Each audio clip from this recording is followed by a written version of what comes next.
Hello बच्चों, चलिए प्रश्न को देखते हैं। दो समान लंबाई की तारों में एक एल्यूमीनियम का और दूसरा कॉपर का बना है। इनके प्रतिरोध समान है तथा दोनों तारों में कौन सा हल्का है। अतः समझाइए कि ऊपर से जाने वाली बिजली केबलों में एल्यूमीनियम के तारों को क्यों पसंद किया जाता है। यहाँ बच्चों हमें मान दिया हुआ है एल्यूमीनियम की प्रतिरोधकता का 2.63 गुणे 10 की घात ऋण 8 ओम मीटर तथा कॉपर की प्रतिरोधकता का 1.72 गुणे 10 की घात ऋण 8 ओम मीटर।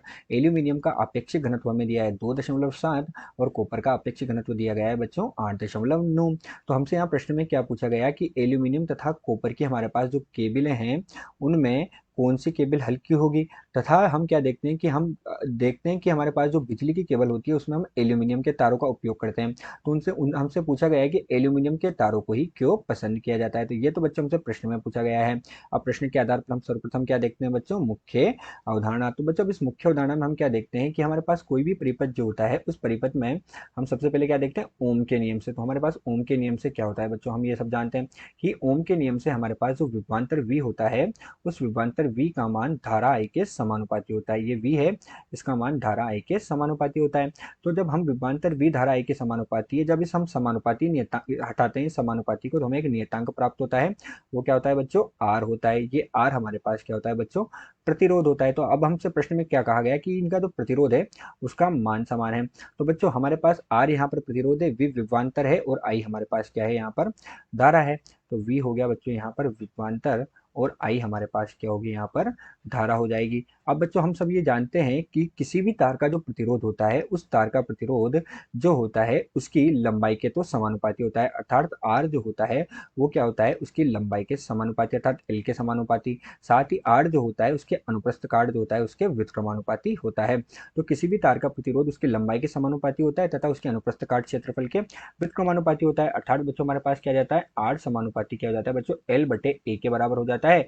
जब हम यहाँ पर समानुपाती को हटाते हैं तो हमारे पास क्या मिलता है बच्चों, रो गुणा L बटे A हमें प्राप्त होता है। जहां बच्चों रो क्या होती है, हमारे पास प्रतिरोधकता होती है। रो क्या होती है बच्चों, प्रतिरोधकता। L उस चालक तार की लंबाई तथा A उसका क्या हो गया बच्चों, अनुप्रस्थ काट क्षेत्रफल हो गया। तो रो तो हमारे पास क्या होती है, प्रतिरोधकता होती है। तो ये हमारे पास बच्चों किसी तार का प्रतिरोध है और उसके बारे में प्रश्न में कहा गया है कि ये जो प्रतिरोध है ये समान है। अब पूछा गया दोनों तारों में कौन हल्का है। तो बच्चों दोनों तारों में कौन हल्का है, तो इसके लिए हम क्या करेंगे, उनका एकांक लंबाई में द्रव्यमान ज्ञात कर लेंगे। और एकांक लंबाई में द्रव्यमान ज्ञात करने पर हमें पता लग जाएगा कि कौन सा तार हल्का है और कौन सा तार भारी है। तो हमारे पास बच्चों आर का मान क्या होता है, रो गुणा एल बटे ए के बराबर होता है। यही हमारे पास इस प्रश्न की मुख्य अवधारणा है। अब इसके आधार पर हम प्रश्न को हल करेंगे। उससे पूर्व हम देख लेते हैं हमें प्रश्न में क्या दिया। तो हमें दिया है बच्चों क्या, प्रतिरोधकता का मान एल्यूमिनियम के लिए कितना दिया बच्चों, 2.63 गुणे 10 की घात ऋण 8 ओम मीटर के बराबर दिया।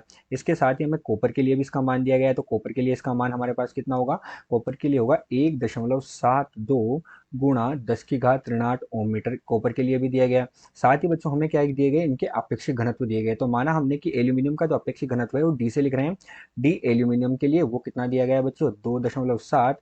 और कॉपर का जो अपेक्षित घनत्व है उसको हम लिख रहे हैं डी से, तो वो हमारे पास कितना दिया गया है बच्चों, 8.9 दिया गया है। तो चलिए बच्चों अब हम मुख्य अवधारणा के आधार पर प्रश्न को हल करते हैं। तो हम क्या देख रहे हैं यहाँ पर, प्रश्न का हल। और प्रश्न में हमसे क्या कहा गया बच्चों, प्रश्न में हमसे कहा गया कि इनके प्रतिरोध समान है, तो दोनों तारों में कौन सा हल्का होगा। तो बच्चों इन दोनों के प्रतिरोध समान है। प्रतिरोध समान है इसका मतलब क्या हुआ बच्चों, हमारे पास रो गुणा एल बटे ए का मान इन्होंने एक तरह से हमें क्या दे दिया, समान दे दिया। तो हम ऐसे लिख सकते हैं कि आर जो है एल्यूमिनियम का प्रतिरोध और कॉपर का प्रतिरोध हमारे पास समान है। जब ये दोनों समान है तो बच्चों हमारे पास क्या हो जाएगा, ये इसका सूत्र रो गुणा एल, दोनों की लंबाई एक समान है।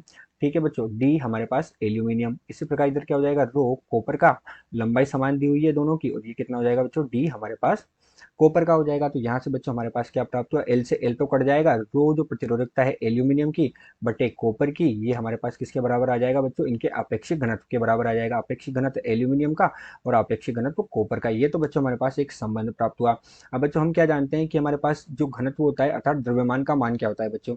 तो द्रव्यमान हमारे पास होता है, हम लिख देते हैं यहाँ पर द्रव्यमान m। तो द्रव्यमान को बच्चों हम m से दर्शाते हैं। m का मान बच्चों हमारे पास किसके बराबर हो जाता है, m का मान बराबर होता है बच्चों हमारे पास घनत्व गुणा आयतन के बराबर होता है। तो यहाँ पर घनत्व को बच्चों हम d से लिख रहे हैं, तो ये घनत्व d गुणा v आयतन के बराबर होता है। तो v हमारे पास क्या हो गया बच्चों, यहाँ पर आयतन हो गया। और हमें किसका मान निकालना है बच्चों, यहाँ द्रव्यमान का मान ही निकालना है, ताकि हमें पता लगे कि कौन सा हल्का है और कौन सा भारी है। तो हम यहाँ पर क्या करते हैं बच्चों, m हम एल्यूमिनियम के लिए और m कॉपर का, दोनों का अनुपात ले लेते हैं, दोनों का अनुपात से हमें पता लग जाएगा।